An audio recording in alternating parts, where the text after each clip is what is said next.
Welcome to Crisis in Perception, where we examine the systems shaping our world, one book at a time. Today, we're diving into Angela McRobbie's The Aftermath of Feminism. This is a book that really helps us get our heads around a very modern puzzle.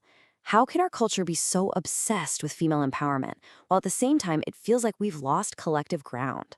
It all comes down to a system that's designed to depoliticize feminism. So let's start with the big paradox the book tackles. We are absolutely surrounded by messages of female freedom, choice, and empowerment, right? So why then does that empowerment so often feel, well, like a trap? Something that's filled with just immense pressure, competition, and anxiety? To figure this out, McRobbie says we have to look past the simple idea of an anti-feminist backlash. It's not just a pushback. What she uncovers is a far more subtle system, one that's woven into our media and culture. A system that doesn't just reject feminism. No, it actively repackages it to serve a whole different purpose. This system even has a name, post-feminism.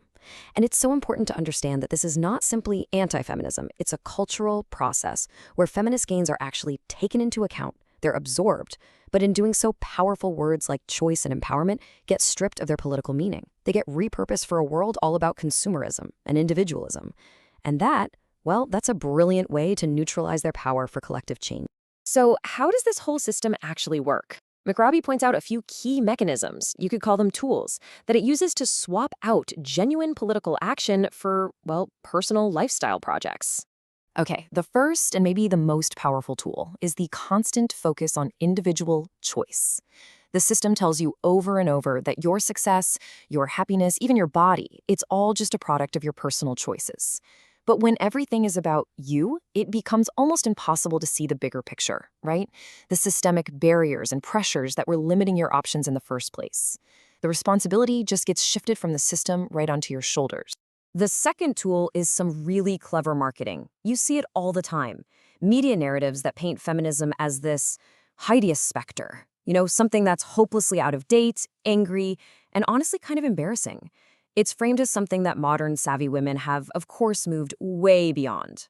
McRobbie has this powerful phrase for it, ritualistic denunciation. She basically argues that publicly rejecting feminism has become this kind of required social performance. It's a ritual that signals you're acceptable, you're reasonable, you get it. You've moved on from that hideous specter we were just talking about. And the last tool here is substitution.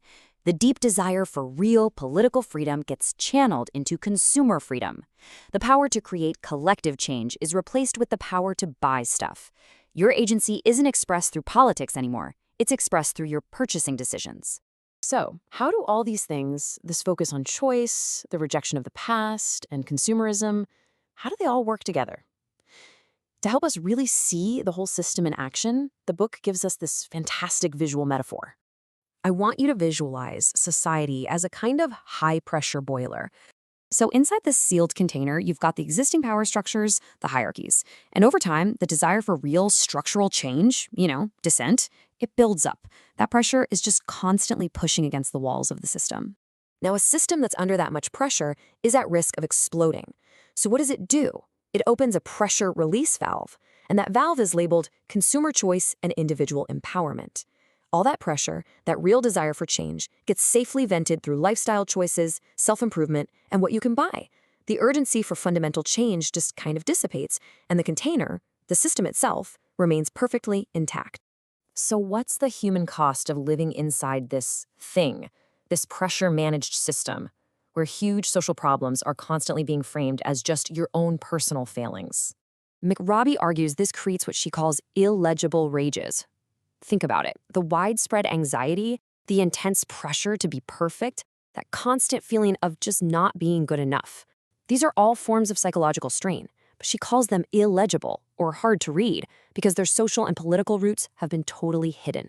This system makes you feel the rage, it makes you feel the pressure, but it tells you the fault is personal, that it's all on you. Now, the point of all this isn't to be depressing. The real goal here is to offer some clarity, to give us a new perception of a very subtle but very powerful form of social control that's operating all around us. And this really brings us to the key takeaway. McRobbie's work shows us that feminist ideas weren't just defeated or suppressed, they were co-opted. The language of empowerment was literally absorbed and repurposed by the very system it was trying to critique. And, in many ways, incorporating a movement is a much more effective way to neutralize it than just trying to crush it. Ultimately, this analysis leaves us with a pretty profound question to think about. What are the long-term consequences for all of us when our culture is so good at channeling our desires for change away from the political and into the personal? What happens when it subtly limits our very ability to even imagine a different world? For the full long-form deep dive into this book and its ideas, follow the link in the description. If you enjoyed this kind of systems-level analysis, please like, subscribe, and comment with books or topics you'd like us to explore next.